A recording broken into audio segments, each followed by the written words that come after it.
Hi, Gina. Hi Ione, hi everyone. I'm Gina, the senior editor of Polyester. The very nasal today, senior editor of Well, Polyester. not very well, editor of Polyester. And I'm Ione, the founding editor-in-chief of Polyester. And this is the Polyester Podcast, a feminist pop culture podcast dissecting the discourse on a weekly basis. Before we start, if you're a fan of this podcast, please make sure to like, rate, and subscribe. And if you really love us, you can sign up for a And if you really love us, you can sign up for a podcast membership where you can join our Discord and get on our Instagram close friends for only £3 a month. Do we have any reviews, Ione? We do. 5 stars, incredible podcast. One of my favourites. Love their thorough insight and detail by Pammies via Apple Podcasts in the US of A. Yay! Thank you. Thank you. Thank you for your kindness in this moment of trouble in my life. Today we're tackling a beast. Oh, I know. I thought it would end up being a two-parter, but I think we can just rage for half hour and fly through it. We are talking about Taylor Swift. Obviously, we've covered Taylor Swift before, me and Eden, with the Matty Healy relationship, so we're not really going to go there that much. Although I did want to mention that the day after that podcast episode came out, I actually saw Joe Alwyn in the street. Wow. Taylor Swift's ex. All the stars have aligned. Yeah, I was like, wow, is he listening to the podcast? He's texting his mates being like, guys, you'll never guess what, I've just seen Ione Gamble in the street. Yeah. Well, speaking of Joe Alwyn, I think that's how you say it, but like, can people not shout at me, please? Thank you. So, speaking of group chats, Joe Alwyn and texting, Taylor Swift has announced her next album called The Tortured Poets Department, which allegedly is a dig at Joe Alwyn because he has like a group chat with Paul Mescal and Andrew Scott called like the Tortured Sad Man's Department or something. I don't fucking. That was such a good segue. Speaking of group chats, I'm a professional. I really liked it. So everyone's saying that it's going to be like a diss album, which seems like a strange thing to do if you're really into your new boyfriend, but who am I? Well, isn't that like a whole gag, like the whole time? Like that's how she always reels people in, is by going really heavy into details about her like past relationships. Yeah, that's true, but like I think there's like, yeah, with Joe it was like her relationship was quite mysterious with him, right? Like not a lot of people knew.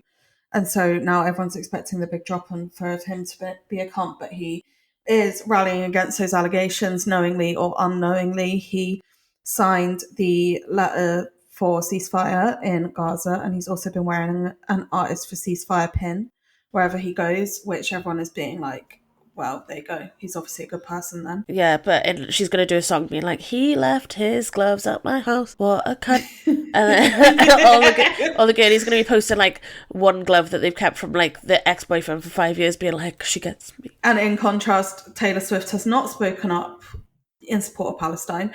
She did attend like a comedy show where all of the proceeds went to aid in Gaza, but she hasn't made a public statement, so a lot of people are annoyed at her about that. Yeah, and people are really pissed off that the whole Super Bowl thing happened and it was made into such a spectacle, specifically her being there with her boyfriend winning it, when all this is going on in Palestine. Rafah as well, with like the later stuff. Yeah, I agree. It was very like, I think just as someone who is on social media and like what's the word, like a voyeur, I suppose, of both of these situations, which is a weird way to word it, but you know what I mean, like someone seeing these things unfold, it is uncanny to see like dead child and then Taylor Swift kissing Travis Kelce and then like a bomb dropped and then Travis Kelce screaming Viva Las Vegas into a microphone for 2 minutes. Like it did feel like one of the most uncanny valley moments in like what has been obviously like a disgusting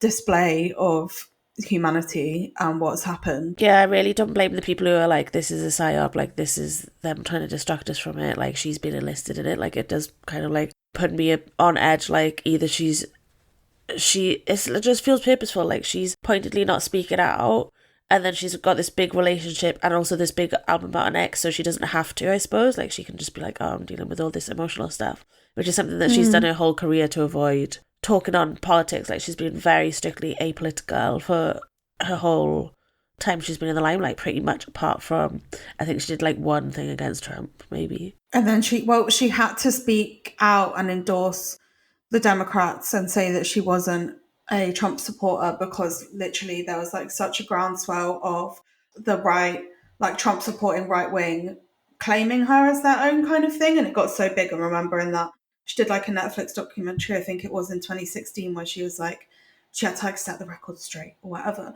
And like it made out, I watched like the first 10 minutes of it when it came out, but it was honestly so boring. I could not finish it. But it was like loads of it was like her dad was her manager or something, or like some, like he has a big control over her career.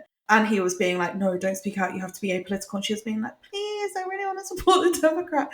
Sorry, it's not funny, but it is funny in the context of like Hillary and Trump. It's so just like embarrassing to A, blame your dad, and then be like, make this whole hoo-ha in a literal Netflix documentary, and then resolutely go back to just being apolitical.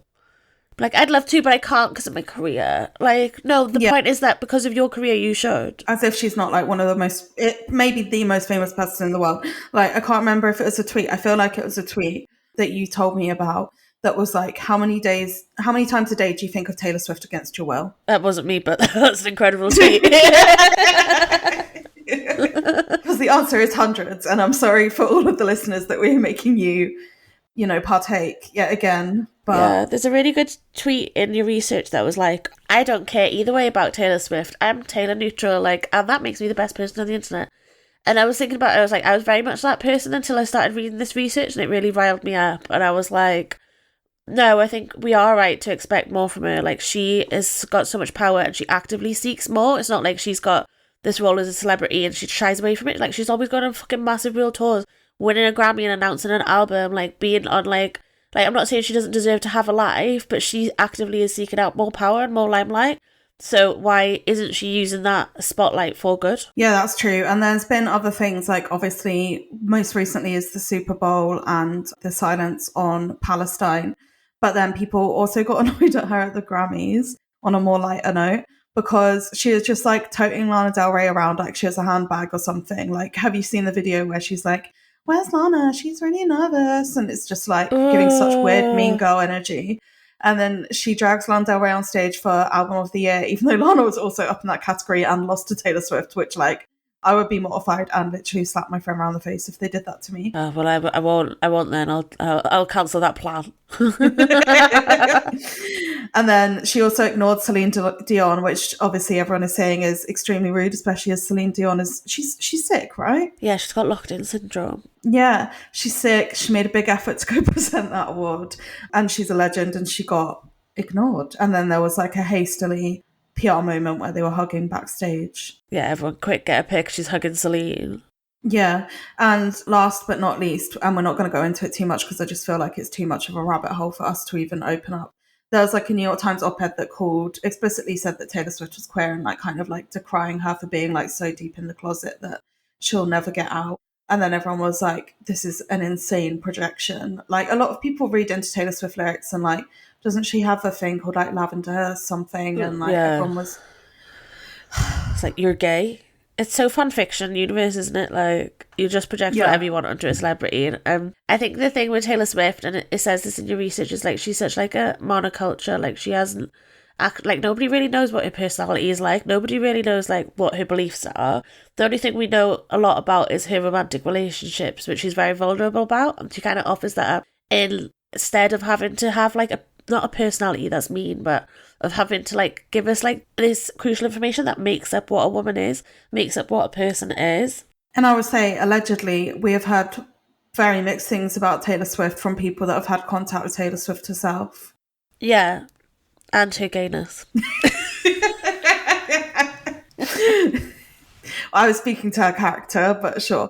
So there's this really good essay in the New Statesman, but also the New Statesman seemed to kind of have like a axe to bear. Is that the thing? Axe to grind. Cross to bear. Cross to bear, axe to grind. Go on. Oh, if Bridget's listens to this, she's going to shout at me so much for getting so many metaphors wrong. Why? Anyway, because she's always like, in my Guardian piece, she's like, it's the lion's share, not the lion's share. I was like, I don't know. Look, at the end of the day, I'm just a cute girl. You still know what I mean. Yeah, it's called a colloquialism. Look it up. Language grows, language changes. But I would say that the New Statesman do have an axe to grind because they do release like an essay every few months about how Taylor Swift is fucking terrible. Is it the same writer? I don't think it's the same I'd love writer, if it was. It must be the same editor. This one was good. Taylor Swift's Triumphant Incoherence by Finn McRedmond for the New Statesman. It opens with a zinger of a first line. Taylor Swift is where America exercises its delusions. Oh. Were you just laughing at me saying zinger? Yeah. Zinger. But then it was a zinger, so I let out a loo. In 2016, neo-Nazis claimed her as one of their own, Swift, an Aryan goddess with subliminal far-right beliefs encoded in her music. In 2024, meanwhile, the New York Times subjected her to a sprawling 5,000-word essay hypothesizing she is secretly gay. The article, contending that she was perhaps stuck in the shadowy, solitary recesses of the closet, was published in spite of Swift's public statement in 2019 that she was not part of the LGBTQ community. Remembering this, the anti-Swift mania that gripped the Make America Great Again conservatives for weeks now is hardly surprising. A flurry of accusations emerged. Swift is a Pentagon asset conspiring with the Democrats to deliver electoral victory to Joe Biden. She and her boyfriend, the American football star Travis Kelce, are an artificial propped-up couple, at least according to former Republican presidential candidate Vivek Ramaswamy. I'm sorry if I said that wrong. So pernicious. How do you say that word? What is it? How do you say pernicious or pernicious? Spell it out. Pernicious. Don't know. Someone will let us know, though. Anyway, that's a big word. We are clever, but like, there's no point in using big words in your article if other journalists can't understand them.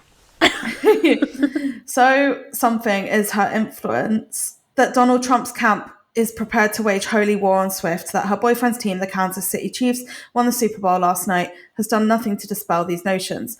This thinking is in the DNA of conspiratorial American right.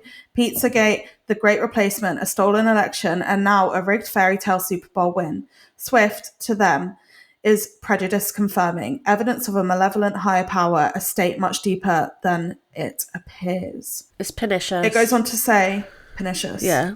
She seems uniquely vulnerable to these paroxysms, of madness. No one is suggesting that Beyonce is a Democrat psyop. There are obvious reasons, stipulated endlessly by the pundit class desperate to reckon with the politics of Swift. She is more famous than her contemporaries under constant media exposure, and the longer she sits at the zeitgeist, more opinions, swivel-eyed or sane, will form around her. She wields genuine cultural power. Estimated in 2023 to have driven 30,000 voter registrations with a single Instagram post, she could be the GOP dream, a pretty blonde country star with an American footballer as a boyfriend and middle America wrapped around her finger. These are the aesthetics of a small-town Republican. To her political enemies, it must feel like betrayal. I mean, that's kind of that. It kind of does explain the Beyonce point without ever saying as much. Like, a couple of these articles are saying like Swift is America herself, like, and it's true because she is white. She is skinny, she is blonde, she is beautiful, and she dresses badly. What a singer. Sorry. Like, anyone can project their beliefs, and like that's why. But I think Beyonce does leave less ambiguity, like purposeful ambiguity. She does in many other ways. Like, there's a really good essay about talking, like, that a black woman writer wrote about kind of the hollowness of Renaissance, and that's not really like our space to speak upon. But I think a lot of the reason why Taylor Swift can become this monoculture is due to her whiteness, and there's like no real getting away from that. Yeah, therefore, like, she can be projected on by the left and the right because she can be emblematic of both movements, because at the end of the day, a lot of the core beliefs of both sides come from whiteness, I suppose. Yeah. And a lot of like prejudices and a lot of like everything else. And it was really interesting. Part of the research was saying Trump kind of flipped the script. He's a great abnormalizer. This is by Taylor Swift, Trump, and the Right's Abnormality Problem by Ross Douthat for the New York Times. It says Trump himself is a great abnormalizer, but so are the various fixations and follies that take shape in his wake, like the very online right's bizarre reaction to the romance between Taylor Swift and Travis Kelce, a love story that's united the two remaining pillars of our common culture, the National Football League and Wild Swift herself. And then it goes on to say, like, the cultural valence of the Swift-Kelce romance isn't just normal and wholesome and mainstream in a way that conservatism shouldn't want to be defined against. It's normal and wholesome and mainstream in an explicitly conservative coded way. offering up the kind of romantic iconography that much of the online right supposedly wants to encourage and support. Like, they are literally like the high school couple or whatever. But it was also saying that after the 2016 election, things kind of flipped on their head. So the right became more like conspiracy theory. Here it is. I'll read it out because it will sound better. There are two key reasons for this self-defeating weirdness, both of them downstream from Trump's 2016 victory. The first is the realignment that I've discussed a few times before, where the ideological shifts of the Trump era made the right more welcoming to all manner of outsider narratives and fringe beliefs, including previously left-coded ones like vaccine skepticism, while the left became much more dutifully establishmentarian. Yeah. I agree. Like, we see that, like, the left is like a lot more interested in like labels and in like moral purity and in like all of those kind of things and like leading a life that is pure. And like, I'm very left wing, by the way. Like, I'm not excusing, like, we're not red scare galleys, we're not about to flip on everyone. But I think, again, it just asserts why people can just like project onto her, because like she can still be left leaning or like project a left leaning guise, and her left-leaning fans will kind of gobble it up because they have more authoritarian views than they think they do. Yeah, they fill in the blanks for her. Like, so much of her career is people just filling in the blanks for her, being like, oh, well, she liked this tweet, she went to this comedy night, that means that she's secretly saying this. Like, she's spent so much of her album rollouts over the years putting in like secret hidden detail to make a fan base that seeks out secret hidden details in everything she does, so she never explicitly has to do anything. But then some people are saying that this like is what's going to be her downfall, because the reason why we decided to do this episode now was because there seemed to be like a stack of things that made people not like Taylor Swift. Like, it was the Super Bowl, it was the fact that she sent a cease and desist to a college student that was tracking her private jet because she like guzzles out so many emissions per year and takes like a 12-minute flight.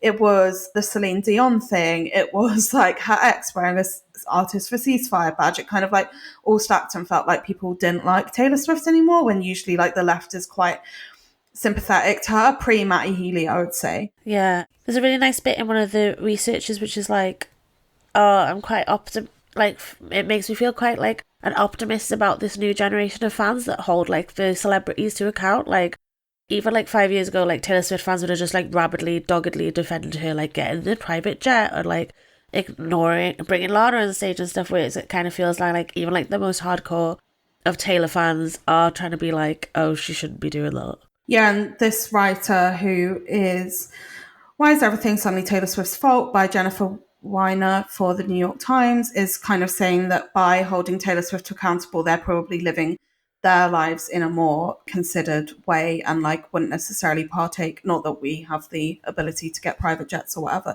but that they hold themselves to the same standards that they're holding their like fave to, which, you know, is hopeful. But then back to the New Statesman article of like why this has happened, it kind of mentions how she's like, it says Swift is endlessly contradictory. She has never presented a stable identity to the world.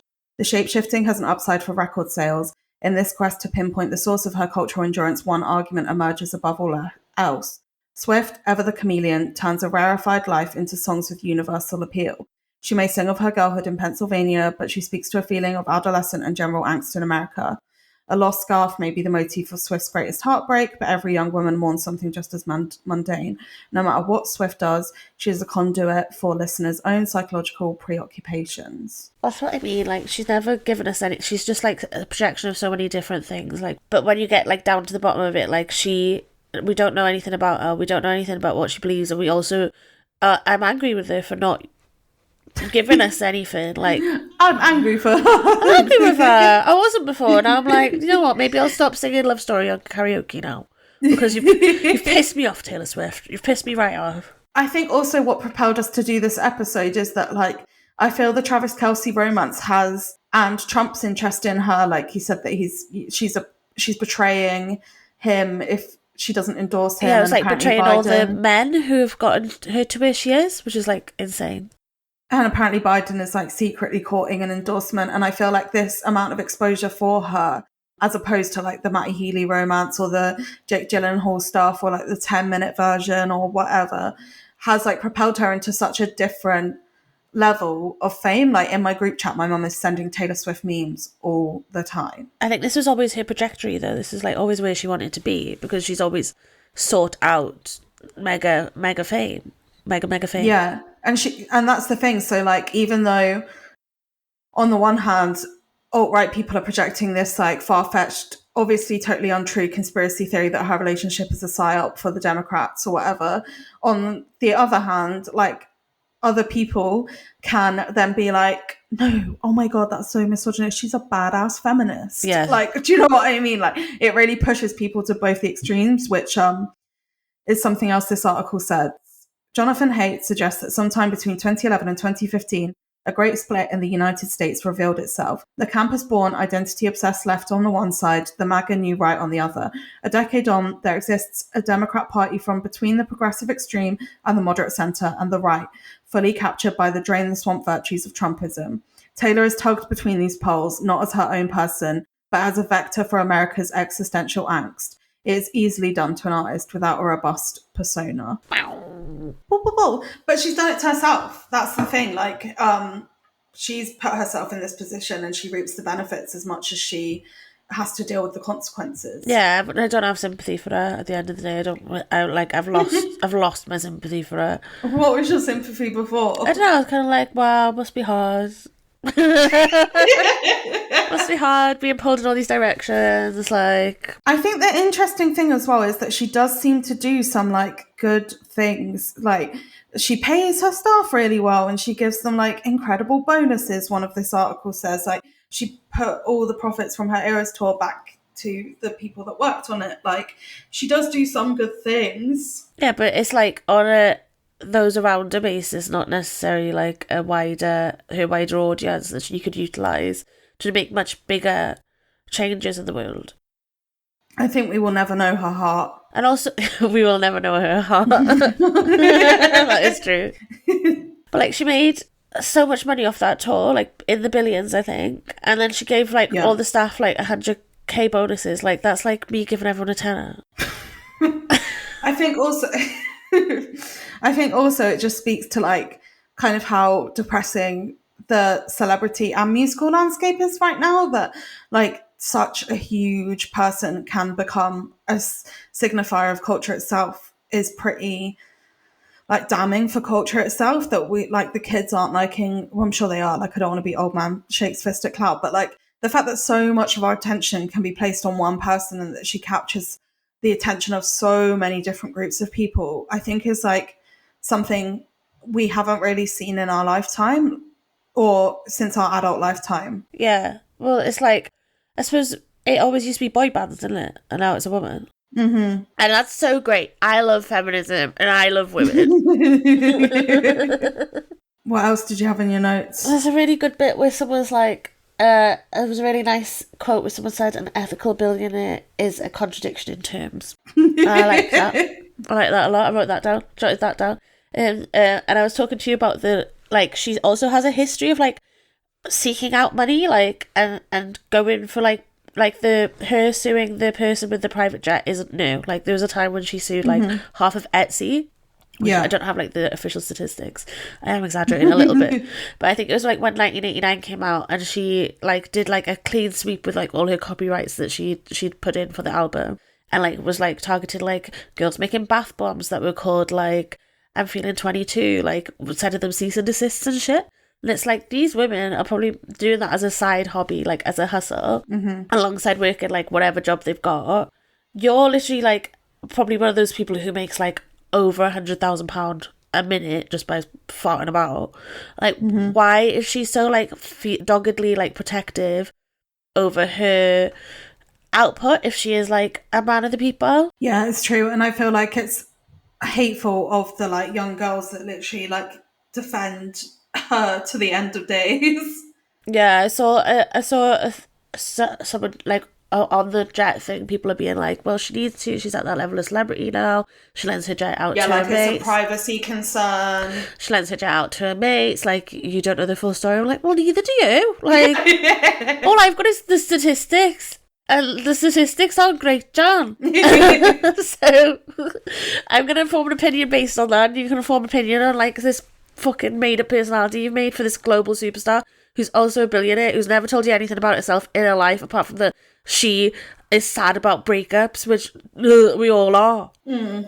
Yeah, I think she gets like a lot of grace compared to anyone else. Yeah, definitely. And it's the same as like what happened with Nikki, like it's because she's created this legion of fans who are so protective of her that she doesn't even have to protect herself. Yeah. Like these celebrities can just have utilised fandom so well that they can just exist within their own spheres and say literally whatever the fuck they want. Which, if you're Taylor Swift, is nothing. Yeah. Or say absolutely nothing at all. And just be protected by it because you don't even have to deal with the aftermath of what you are doing or not doing, because you've got these hundreds of thousands of teenage women and gay boys who, and the queer community, who will protect her, who will be in the trenches. Like, I don't know, I think like it's important to talk about fan culture when we're talking about Taylor Swift, because she utilises it so expertly for someone who hasn't really, as all these articles have pointed out, given the public a solid persona of who she is. Mm-hmm. Like, I don't know if she's got a dry humour, I don't know if she loves slapstick, I don't know what her favourite meal is, I don't know, like, do you know what I mean? Like, you don't know anything about, even outside of the political stuff, like, I don't know diddly shit about her, apart from that. What's yours, that you love slapstick? I love both. I've got a very dry sense of humour. I'm just a funny girl. I love Italian food and Japanese food. And I mean, we know she likes cats. Well, exactly. Like, how fucking milquetoast can you be to be like, you've based your personality around having 2 cats? Like, we get it. We are both cat lovers, but there's so much more to a girl than your breakups and you've got a cat with blue eyes. Yeah. Yeah, you're right. Thanks. I mean, I think on the fandom thing, that gives people more of an opportunity to love her, because like, if you're comparing her to Nikki, who like has said abhorrent things, then that's a turn off for people. Whereas like, if you provide a sense of mystery, then more people can, again, what you've said already, just project themselves onto you. Yeah, it's just so like, and I don't know if I necessarily believe that celebrities shouldn't be mysterious, but when it gets to the point that you are the most famous person in the world and you have set that up for yourself, I think you do owe the people. I expect action from you. I expect you to do something to change the world, even if you're doing it if she went full hog pro-Trump, I'd be like, you know what, fine. Like, at least she's like picked a fucking side. You know what, there's nothing worse than a fence sitter. It's true. Well, with that, let's wrap up. Goodbye, Ione. Thank you, Gina. Sing it back. To Olivia for editing. I'm not singing. Oh. Thank you to everyone for listening. We will see you next week. Bye, I love you. Bye, I love you, bye.